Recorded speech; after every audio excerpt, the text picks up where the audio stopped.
Habari za wakati huu rafiki yangu, kwa jina naitwa Oscar Shigela na leo nina furaha kubwa sana kukukaribisha kwenye safari mpya ya maarifa iliyojaa msisimko, wepesi na thamani ya kipekee.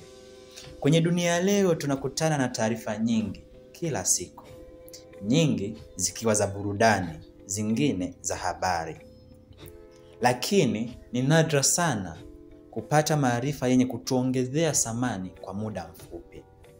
Na hapo ndipo wazo la dakika moja ya maarifa lilipoanza. Dakika moja ya maarifa ni nini?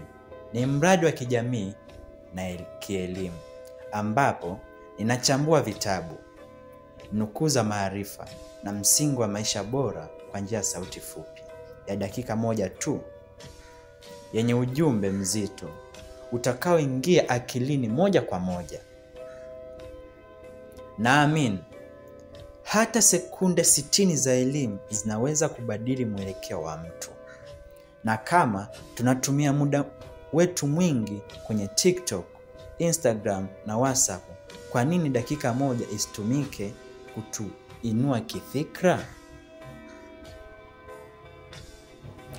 Malengo ni matatu tu: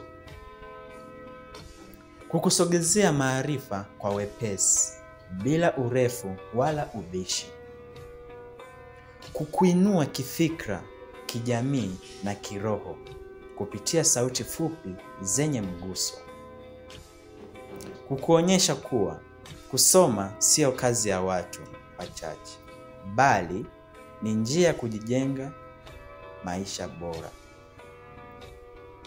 Kwa hiyo, kama wewe ni mpenzi wa maarifa, mtu unayetafuta msukumo na unatamani kuwa bora kila siku, basi hii ni nafasi yako. Jisikie huru kufuatilia, kushirikisha na hata kutoa maoni. Kila siku nitakuletea kipande kimoja cha maarifa chenye uzito wa kubadilisha mtazamo wako. Karibu sana kwenye dakika moja ya maarifa. Tuanze hii safari pamoja kwa dakika moja tu kila siku, yenye maana kubwa kuliko inavyosikika. Asante kwa kunisikiliza.